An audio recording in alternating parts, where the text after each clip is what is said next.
Oh, we got a full desk as we kick off week 1 in college football into a long Labor Day weekend and then 10 days from the NFL season kicking off. Chris Hassel with Jacqueline DeAugustino, DJ Douzable, and Danny Kanell on a day where we did get some pretty big NFL news. We did, finally. I felt like we were just waiting for the scary Terry news to come out, and he puts pen to paper. He gets paid. It's a 3-year extension, paying him $96 million.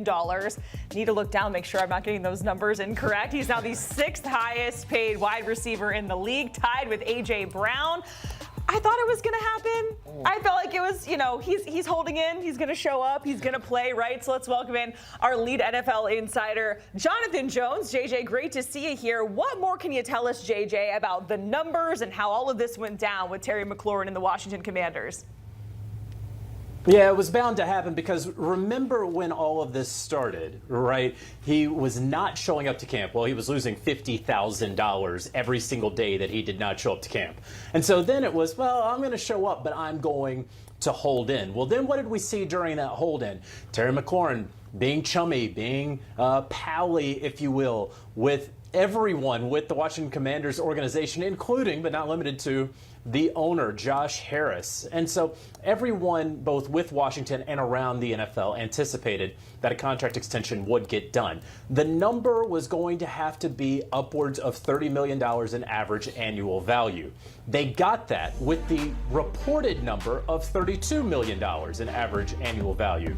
Notice my emphasis on reported and $96 million.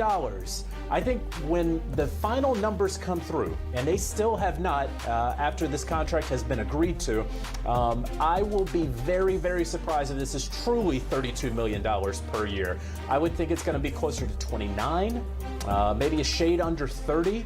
But ultimately, they get this deal done for a 30-year-old receiver who has been very consistent for the Commanders, who has been a quality person and character on and off the field through regime changes, both ownership-wise and general manager-wise and head coach-wise.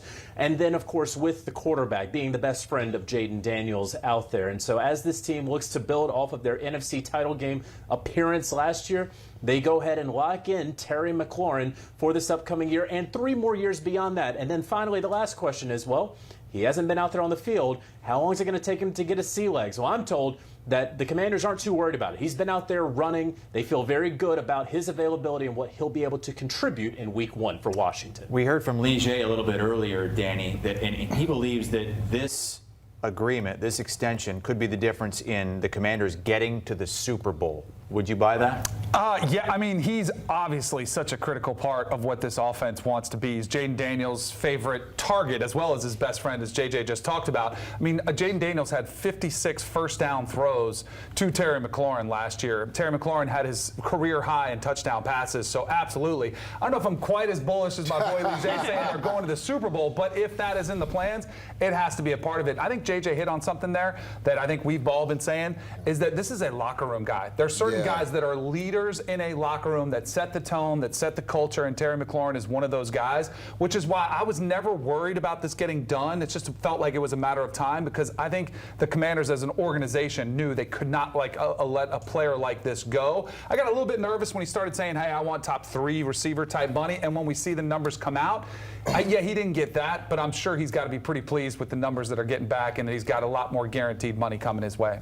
Yeah, you're not just paying for the player on the field. You're paying for all the intangibles that he brings as far as leadership. And DK kind of hit on this. When you look at those top receivers, the top 6 receivers paid in the NFL, the one thing that is consistent with them, consistent quarterback play. Well, scary Terry McLaurin has not got that. He's gone over 1,000 yards every single year, except his rookie year, and he went over 900 that year, and he's played with 8 different quarterbacks. So you look at that, Jamar Chase, same quarterback. Justin Jefferson has had really good quarterback play. CeeDee Lamb has had Dak Prescott, right? DK Metcalf, Geno Smith, also Russell Wilson. Garrett Wilson has struggled with some quarterbacks, and A.J. Brown's playing with one of the better quarterbacks in Jalen Hurts. When you look at Terry McLaurin, he's played with a bevy of quarterbacks, and no matter who the quarterback is, you get production from him. DK mentioned this last year, over 13 receiving touchdowns, was second in the NFL, only second to Jamar Chase. So I thought this deal was going to get done. To DK's point, I'm mad that it took this long because as a veteran, you only need about 2 solid training camp weeks. Now, they're out of training camp now, so it's more in-season practice. You wonder how long it takes for him to really get those legs up under him. I think by week 2, we'll see the scary Terry McLaurin we saw last year. All right, so as the preseason ends, now the 2 big holdouts remaining are the pass rushers. JJ, what's the latest today, 10 days out from the start of the season, on Micah Parsons and Trey Hendrickson? I'll start with Trey Hendrickson first. It does appear that we're in the same spot with the Cincinnati Bengals. Who is going to give in first? Is Trey Hendrickson going to give in and only accept a deal that you talk about average annual value? That number is looking good. You look at years, that number is looking good. But the guaranteed money, and the Bengals are a team that historically they don't give out guaranteed money beyond the first year of a contract. That's what Trey Hendrickson has dealt with since he left New Orleans to join the Cincinnati Bengals. You know that going in, but they broke that with Joe Burrow and Jamar Chase and T. Higgins, and so he wants to be part of that group. The Bengals have said, no, we're not going to do that. We'll see who ultimately gives in, but that is the hang-up right now between the two sides. Now, the Dallas Cowboys and Micah Parsons, this is something that I believe very well could drag into the season. Consider this, Micah Parsons, he's in the final year of his contract. You have 2 sides that are absolutely dug in. Every single opportunity Jerry Jones gets to talk about Micah Parsons, he appears to make the situation worse.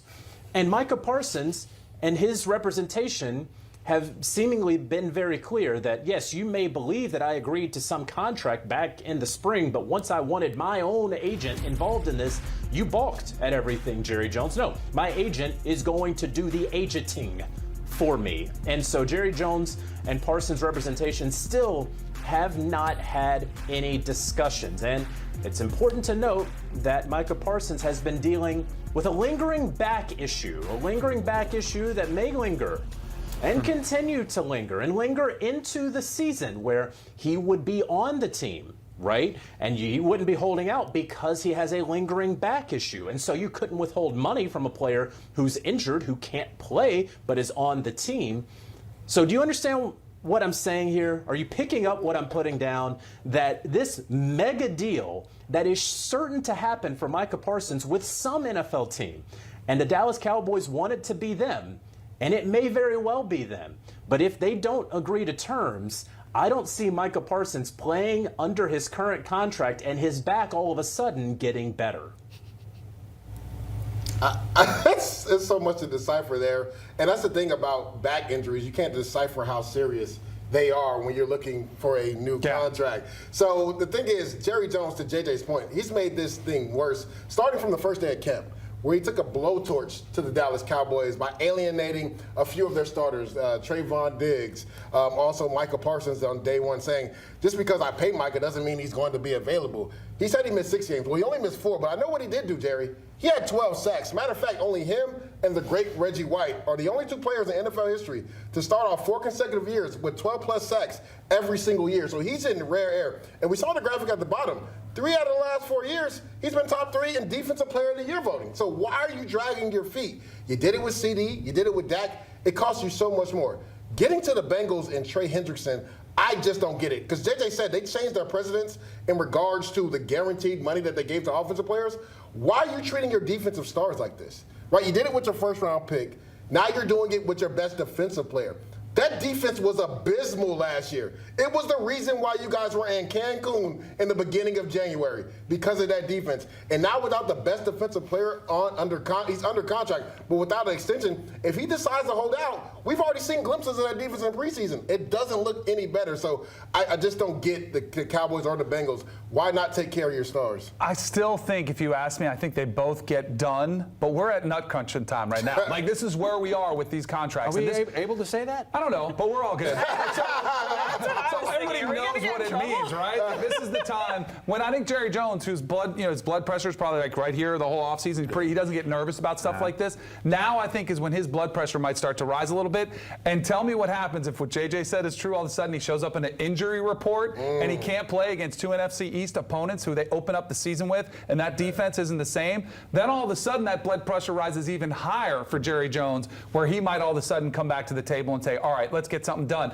You mentioned you missed out one name that you left out way back 30 years ago. Emmitt Smith sat out the first 2 games. Yep. 0-2 start. What do you get? A new deal. So I don't know if it gets to that point with Micah.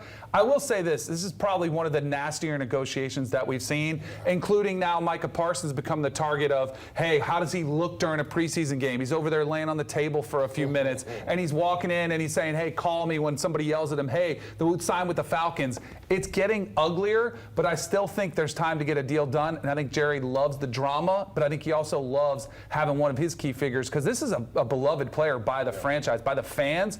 And Jerry Jones, he doesn't mind being the bad guy among the NFL. I don't think he wants to be the bad guy with his own fan base. I mean, a bigger concern, and we saw this play out with CeeDee Lamb, is that when he did sign the deal, I think it was a week before the season, and it took him a while to get going. So you worry about Micah Parsons. If he comes back, he hasn't participated in any practice reps. We talked about scary Terry McLaurin needing about 2 weeks to rev up to get ready for the season. Well, for a defensive lineman, you need 2 solid weeks of being able to get that contact, right, to work your moves, to work with your other D linemen when it comes to pass rush games.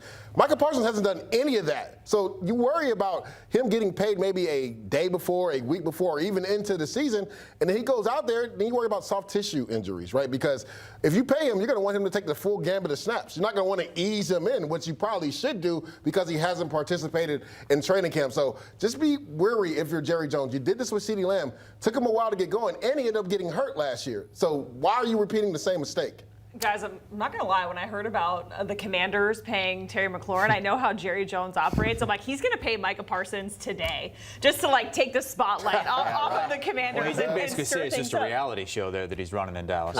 It certainly feels that way. All right, we're going to talk about some injuries that we're monitoring. Of course, Matt Stafford with his back. That is certainly a topic of concern. But also, if we go over to Houston with Joe Mixon, there's this foot injury that was reported back in July. So, JJ, just how serious is this going to be, or can this be for Joe Mixon? Because DeMeco Ryans won't talk about it, which is kind of strange, right? It is strange, and it very clearly is serious because of the absence of information, because no one wants to talk about it. Joe Mixon is a running back who unfortunately has dealt with a number of ankle injuries throughout his career. That's not unusual for a running back, but he's somewhere around a half dozen at this point in his career. Remember, of course, he was the victim of a hip drop tackle last year as well, where his ankle got caught up. Whatever this is, it's unclear what is related to previous injuries or not at all. But what is clear is that the Houston Texans don't want to talk about Joe Mixon, don't want to put any sort of timeline or expectation on Joe Mixon. And so everyone that I speak to around the league, they're not anticipating that Joe Mixon is going to be available for the Houston Texans for some period of time. I know that that sounds vague. I'm not here to say it's going to be a game or two. I'm talking about into the season is what this seems like right now. There's a reason they went out and got Nick Chubb. And, of course, they have Dameon Pierce there with the Texans. But the way the Texans are talking, the lack of information or even visibility of Joe Mixon makes it very clear that this is serious. Yeah, to your point, JJ, this is a major concern. Let's not forget they're revamping this offensive line that didn't play well at all last year. C.J. Stroud was under heavy duress. But the calming storm and calming presence of the Houston Texans offense was Joe Mixon. He was a guy that when things fell off the railing, they could run the ball with him. They could get him the ball out of the backfield. He was a quarterback safety blanket. And him not being on the roster, ever having 1,000 yards in only 14 games, it's massive for where this team wants to go. Yes, they brought in some young stars at receiver, but they need that consistent run game to take the pressure off this offensive line, who is dealing with 4, maybe 5 starters on the offensive line. So this is a massive issue. To JJ's point, we haven't even seen Joe Mixon. We don't know what's going on with him with the foot injury. We haven't seen him at practice, haven't seen him on the sideline. So there's some cause for concern if you're the Houston Texans. So many decisions to be made before 4 p.m. Eastern time on Tuesday when NFL rosters have to be cut down to the final 53. Has Shedeur Sanders done enough to warrant a spot on the Browns roster? The very latest with the boys and our lead NFL insider, Jonathan Jones, next. Remember how good Shedeur Sanders looked in his first preseason outing? Over 150 total yards, a couple of touchdowns. Well, the ending was not nearly as good. In fact, it was every bit as bad the other way. He was sacked 5 times against the Rams, 3 for 6, 14 yards, subsequently benched with the team only down 2 in the final couple minutes for Tyler Huntley, who they ended up cutting. Huntley released. The Browns still have a bunch of quarterbacks on their roster, and that cut day is on Tuesday, where you got to get it down to 53. So we have Leger and Danny here with us in studio. We're also joined by our lead NFL insider, Jonathan Jones. JJ, the question we're going to ask these guys is should Shedeur Sanders make the 53-man roster? But what are you hearing about the chances that he might not? Oh, I think he's absolutely going to make the 53-man roster. Andrew Berry, the general manager of the Cleveland Browns, is loath to cut draft picks. We have seen that time and again. And so the fact that you have a quarterback who did perform well at some points in the preseason, someone that you invested a 5th-round selection in, someone who, you are going through the headache of everything that comes with the external noise. And look, there is certainly some pros involved with this team in terms of content creation. You got to feed the beast, right? And so every time they post Shedeur Sanders, the Cleveland Browns organization, its valuation may be going up a tick. They're not cutting Shedeur, because here's the other thing. You don't want to put him on the practice squad because he would have to clear waivers. And he's an able-bodied quarterback who, again, brings value to an organization. And so someone would very likely scoop him up. So he is not going to be released. I do have a question. I just want to know if everyone is okay. Because the last couple of days, the conversation around Shedeur Sanders has been unhealthy. The discourse has been maddening. I don't understand how we got to this place. The only thing that I can compare it to is the Tim Tebow craze from more than a decade ago. We're still talking about a quarterback who is probably the 3rd or 4th option on this team, who performed like a day 2 pick, who was picked on day 3 because of everything else going on, who he got benched because of his poor play, because he kept taking negative plays. Danny, that happens all the time. I know it never happened to you. I know you never got benched. But when you play poorly, sometimes the coaches pull you, and sometimes there are punitive things that happen. That's just what happened. I don't understand why this has become some referendum on race and culture and backup quarterbacks. It really is a basic final preseason game conversation. I am blown away by the amount of wasted breath we've given to a 5th-round pick who's battling for a 3rd or 4th spot in the depth chart. Like, it's absolutely maddening. And I hear JJ's frustration. I shared the same exact feeling, because none of it is helping Shedeur Sanders and none of it is helping the Cleveland Browns. Like, that's where I think, and that's where I wonder, because I think it is a great comparison to Tim Tebow. Like, you saw this wave of, and it started in the college game because you had some nutty, wacky fans. Some of them might be at this table from Tim Tebow, Florida Gator fans. I just want to say I wasn't a Gator fan until I went to Florida, which was after Tim Tebow. Yes. So please excuse me from this narrative. But having lived through that, anything you said about Tebow, I didn't think he was going to be a good NFL quarterback. It was, oh, well, then you must hate God and you must be anti-Christian or you don't like this. And I'm just like, no, I just don't think he's a very good quarterback. Now, Shedeur, I think, has a much better chance of succeeding in the NFL, but the polarizing nature of any time you say something about it, JJ mentioned the race conversation becomes in. His dad's a Hall of Famer. There's so many different tentacles to this story. I just wonder, and I think you can see it on Kevin Stefanski's face. He's like, oh boy, we're getting asked about this again. I guarantee you the Browns are more excited than anybody to start the regular season so you can put this to bed. But watch out if you're Joe Flacco, and if you struggle any sort of way out of the gate, the fans are going to be calling for Shedeur, the internet's going to be calling for Shedeur, major TV shows are going to be calling for Shedeur, and it doesn't do anybody any good. I was about to say, Danny, it's not going to end, because if the Browns struggle in the beginning of the year, they're going to want to see one of these younger quarterbacks. And just because of the aura and bravado that Shedeur Sanders, and obviously the last name has a lot to do with it. Like, it's Monday, and we're in the second segment of a 3 o'clock show, and we're talking about a 5th-round pick. Like, does that happen anywhere else? And it's because of what JJ talked about, like the aura of Shedeur. And if they were to cut him and put him on waivers, so many teams would probably line up to claim him on the waiver wire just because of the eyeballs that he brings to that team. So to JJ's point earlier, this is a 5th-round rookie quarterback. He's in a developmental stage. There's going to be ebbs and flows. You're going to struggle. I'm with Danny and DK. Like, it got ridiculous on Twitter this weekend. People talking about he was set up to fail. Conspiracy theories. Yeah, like it was ridiculous. Like, if you go back and look at the tape, he was way more decisive his first game versus the Carolina Panthers. Like the game versus this last week versus the Rams, he wasn't decisive. He held the ball. Some of the issues that talent evaluators saw from him at Colorado, they reared their ugly head. And you have to understand as a young quarterback, especially when you're the third or fourth string guy, you're playing with third and fourth stringers. It's not going to be all great. It's how you handle adversity. What does your body language look like? Things aren't going to be perfect for you when you're playing in the fourth or third preseason game with a bunch of backups. But that's part of your development. Like, you have to go through that. That way you can learn from that, and he will learn from that. But again, it was just ridiculous on X, Twitter, whatever you want to call it. People talking about he was set up to fail and all this. No, he struggled like most rookies would in that scenario. Offensive line struggled. His receivers didn't get open. And also, he held the ball. And you know this as a quarterback, DK. Once you start feeling pressure, you start feeling phantom pressure. And it speeds your clock up. That's what happened to Shedeur Sanders. He will be on this roster, and he will continue to develop.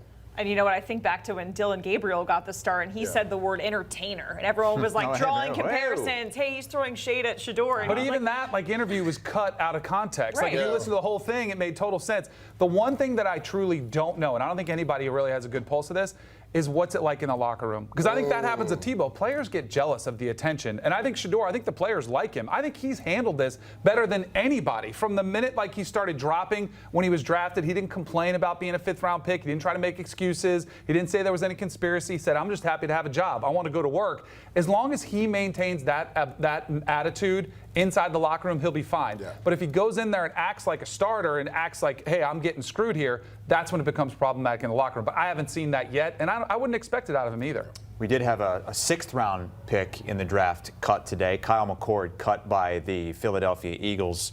McCord had that great season with Syracuse a couple of years ago. Let's move on to the Minnesota Vikings, who have J.J. McCarthy coming in as a pseudo-rookie, right? I mean, he was on the team last year, but he was hurt. J.J., you go into the season, you think he's going to have all these weapons to deal with, but Justin Jefferson has been out with a hamstring injury. You've got Jordan Addison suspended for the first 3 games. How thin might they be at that wide receiver position to start the year, and what are they going to do about it? So the Minnesota Vikings absolutely want to add a veteran wide receiver. They have made no secret of that. So who could that be? They'd love for it to be Carolina Panthers veteran wide receiver Adam Thielen, someone that they are very familiar with. I don't know that the Carolina Panthers are going to part with Adam Thielen. And while it is not a one-and-one sort of thing, the fact that the New Orleans Saints gave up a 4th-round pick for Devon Vele, that kind of throws off some of the compensation around the NFL for wide receivers. And so the Vikings still doing work. I believe that they would have wanted to get a wide receiver in there already by Monday afternoon. Because, look, when we get to cut down day on Tuesday at 4 p.m. Eastern, the guys who are getting cut, we could probably already predict more or less. And I don't want to be disrespectful, but you're going to know who's going to be released. The Vikings know that. Other teams know that. So they're going to try to make a deal for some wide receiver who's out there. The New England Patriots could be shedding some talent. They're also looking for some wide receiver help. One name, I just want to go ahead and put this out there and then probably put it to rest. A lot of teams are looking down in Miami and wondering, are the Dolphins going to part with Tyreek Hill or not, right? There's been a weird offseason, and the sort of talk that Tua has had and everything, and how this has not seemingly worked out between the two parties. I'm told that's probably not going to happen for any number of reasons. I expect Tyreek Hill to remain with the Miami Dolphins, to suit up for them in week 1, but just a lot of teams have been scouring, in large part because there's not a lot out there for those big names. So just keep an eye on that. When I look at it, this is interesting because, yes, Justin Jefferson is dealing with the hamstring injury. You hope that he's going to be ready for week 1. To JJ's point, Jordan Addison is going to be suspended for the first 3 games. A guy that I really like on their team is their third receiver that not a lot of people talk about, Jalen Naylor. Now, he did deal with a hand injury earlier. I think he'll be in line for more snaps. But, DK, just imagine, J.J. McCarthy, remember where he came from, Michigan. Yep. Weren't they famous for having extra tight ends and O-linemen on the field? They have 2 really good tight ends, Josh Oliver, T.J. Hawkinson. Could they maybe, take some more reps and go more 12 personnel while they wait for Jordan Addison to come back? Because we know J.J. McCarthy is comfortable in that offense. And one thing Kevin O'Connell does really well, he really knows how to set his quarterback up for success. So to J.J.'s point, they would love to bring Adam Thielen back, but he's been a veteran presence for Bryce Young at the Carolina Panthers. I don't think they're going to let go of him just because they have so many young receivers. They need that calming veteran presence with the Carolina Panthers. But I can see the Minnesota Vikings leaning on their tight ends while Jordan Addison is out suspended for the first 3 weeks. The only problem is, and this is what else I remember about J.J. McCarthy at Michigan, he only threw it like 24, 25 times a game. The NFL is a pass-happy league. Mason in. Right. So, but they, like, this is my biggest concern for J.J. McCarthy, to have so much of the workload on his shoulders now. He was just asked, and he was great at stepping up big in third down situations, red zone situations. He made some big plays, but when the balance of the game, and they're asking you to put up numbers like Sam Darnold did last year, where he was in the MVP conversation, correct, I think they realize, we have a young quarterback who's never had this load on his shoulders, and we don't have great options on the outside. That's why I wouldn't be surprised if they're starting to make a much juicier offer to Carolina to bring Thielen back, somebody they know and trust, and that veteran presence. We were talking earlier in the show about Terry McLaurin, who, is the consummate professional for the Commanders. I think Adam Thielen would bring some of that leadership, mentorship to an entire locker room, not just J.J. McCarthy. And there is a veteran wideout who has just requested a trade out of Las Vegas, and that is Jakobi Meyers. Over the past 2 years, no Raiders players had more receiving yards or touchdowns than him. So want to get to our lead NFL insider, Jonathan Jones. JJ, what more can you tell us about Jakobi Meyers requesting a trade out of Vegas?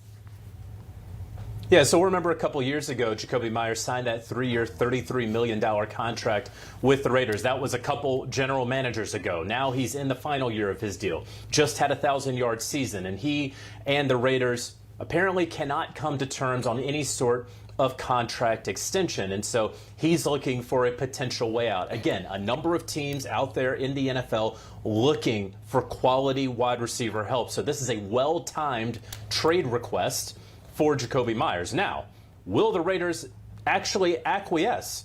No. They can't afford to lose Jakobi Meyers. When you look at this depth chart, this is not a good wide receiver room, and he is very clearly their top wide receiver. Now, of course, they have weapons around Geno Smith. They went out and drafted Ashton Genty. We know that they may have the best tight end in the game, certainly the best young tight end in Brock Bowers there. And so they have guys who can run and throw the football to, who can tote the rock, but they need a wide receiver, and Jakobi Meyers was that guy. And frankly, they needed wide receivers beyond Jakobi Meyers, so to lose him would be something. I think this is a major first test, or really second test if you consider the Christian Wilkins ordeal from a few weeks ago, for general manager John Spytek in his first year at the helm there in Vegas. I don't see the Raiders right now, as it stands, making any sort of moves with Jakobi Meyers, in large part because they need him out there on the field to help them win football games. All right, our Jonathan Jones back with us as we get set to kick off another NFL season, 10 days away from the kickoff.